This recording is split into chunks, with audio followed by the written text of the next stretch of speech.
कला तो सब में होती है, कला सब में होती है, किसी की छप जाती है, किसी की छुप जाती है। नमस्कार, मेरा नाम है सहदेव सिंह और आज मैं बात करने वाला हूँ हमारे भारत देश के बारे में। भारत जो है पूरे विश्व में एक अलग विविधता वाला देश है। हम भारत को अपनी माता, भारत माता के नाम से जानते हैं। तो इन यहाँ की विविधता, अनेकता में एकता और विभिन्न प्रजातियों का एक जाति के रूप में समन्वय कैसे होता है यहाँ का, और विभिन्न विभिन्न देशों में विविधता, विभिन्न विभिन्न राज्यों में विविधता कैसे है, इसको आज हम जानते हैं। और यहाँ के अक्षांशीय विस्तार, देशांतरी विस्तार, नॉर्थ ईस्ट के स्टेटों को समझेंगे। और इसी से हम आज की शुरुआत करते हैं हमारे भारत को समझने की, यानी कि जियोग्राफी को समझने की स्टार्ट करते हैं। तो आइए बिना किसी देरी के स्टार्ट करते हैं। सबसे पहले हम जानते हैं भारत की देशांतरी विस्तार और अक्षांशीय विस्तार के बारे में। अक्षांशीय विस्तार, अक्षांशीय रेखा किसे कहा जाता है? जो भारत को ऐसे टेढ़ी रास्ते रेखा में जाए। तो जैसे आप हम जानते हैं कि जीरो जो रेखा होती है, जीरो लाइन जो होती है आभासी, उसको बोला जाता है इसको बोला जाता है भूमध्य रेखा। भूमध्य रेखा से जस्ट ऊपर है 8 डिग्री, आप देख सकते हैं इसको 8 डिग्री के ऊपर है थोड़ा सा पॉइंट पे। तो 8 डिग्री 4 से लेकर 37 डिग्री 6 तक भारत का जो है अक्षांशीय विस्तार है, उत्तरी। उसके बाद जो है देशांतरी रेखा किसे बोला जाता है? सीधी सीधी लाइन जो देश से जाए, तो ये होती है 68 डिग्री 7 से लेकर 97 डिग्री 25 तक। तो ये देशांतरी विस्तार पूर्वी है। देशांतरी विस्तार 68.7 से लेकर 97.25 तक इसका जो है देशांतरी विस्तार माना जाता है।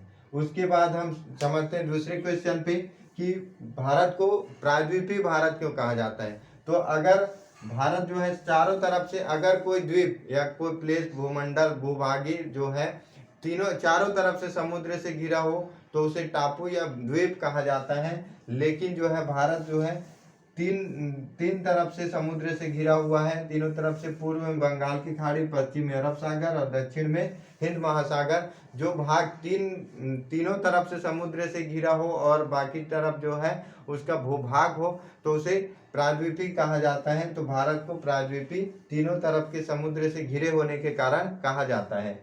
देन आफ्टर हम समझते हैं कि स्टेट कितने हैं। तो भारत में वर्तमान जो है 28 राज्य और 8 केंद्र शासित प्रदेश हैं।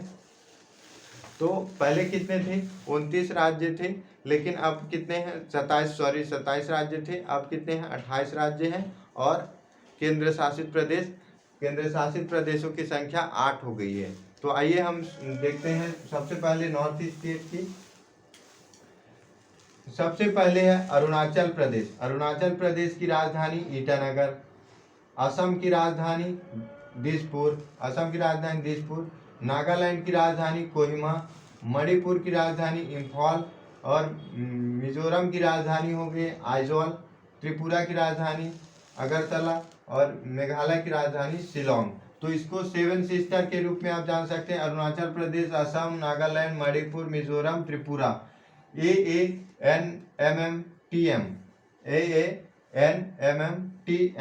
तो मणिपुर, ये इसका हो गया मिजोरम, मणिपुर। उसका एम का हो गया MM, मिजोरम, मणिपुर और मेघालय। तो ये इसको समझ सकते हैं। उसके बाद डबल A है, एक का है अरुणाचल प्रदेश और एक A का मायने है असम। तो आप इतना समझ सकते हैं। उसके बाद जो है वेस्ट में बढ़ेंगे तो बिहार आता है। बिहार की राजधानी पटना। झारखंड की राजधानी रांची। पश्चिम बंगाल को वेस्ट बंगाल कहा जाता है। वेस्ट बंगाल की राजधानी कोलकाता।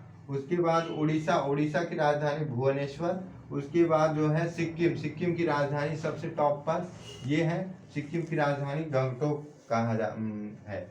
उसके बाद जो है सबसे हम नॉर्थ में आते हैं। नॉर्थ में सबसे पहले हिमाचल प्रदेश की राजधानी क्या है? शिमला। पंजाब की राजधानी चंडीगढ़। हरियाणा की राजधानी चंडीगढ़।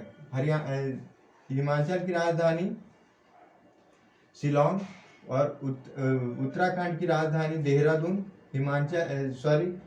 हरियाणा की राजधानी चंडीगढ़। पंजाब की राजधानी चंडीगढ़। राजस्थान की राजधानी जयपुर। गुजरात की राजधानी गांधीनगर।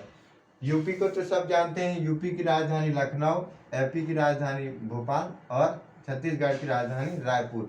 सबसे हमें टिपिकल होती है नॉर्थ ईस्ट। और साउथ में सबसे पहले हम जानते हैं केरल, केरल की राजधानी तिरुवनंतपुरम, केरल की राजधानी तिरुवनंतपुरम।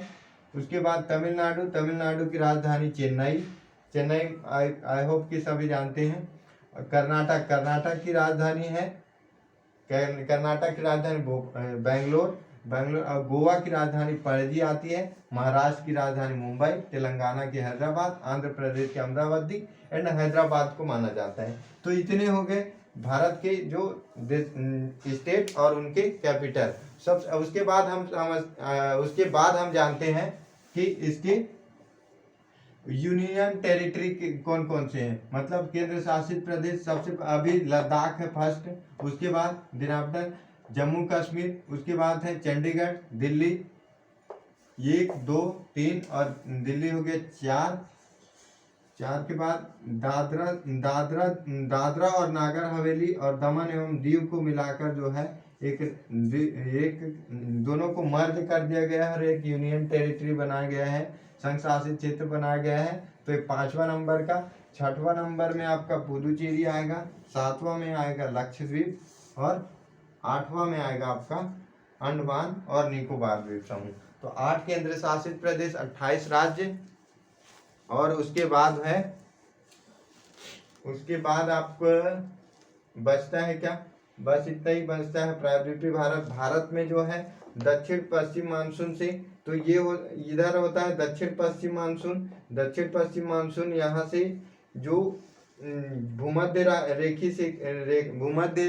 रेखा है जो 0 डिग्री पर है, यहाँ से जो आती हुई वायु से दक्षिण पश्चिम से मानसून से इधर बढ़ते जाती है। तो भारत में जो है मानसून पूछा जाता है, तो भारत में दक्षिण पश्चिम मानसून से वर्षा होती है।